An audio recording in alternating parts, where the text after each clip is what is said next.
Euphrates River. Hey, I got a new lesson for you about ancient Mesopotamia. Euphrates River and the Tigris River formed the cradle of civilization.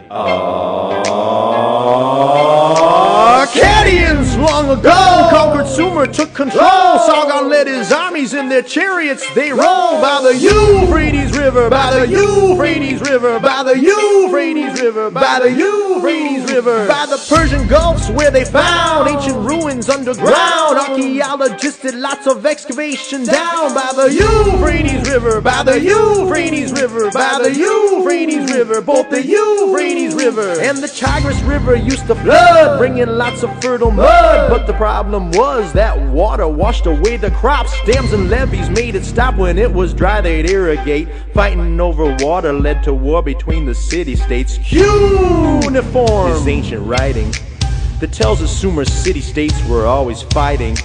They were the first civilization in Mesopotamia. Then came the Akkadians who started empire mania. Akkadians long ago conquered Sumer, took control. Sargon led his armies in their chariots. They rolled by the Euphrates River, by the Euphrates River, by the Euphrates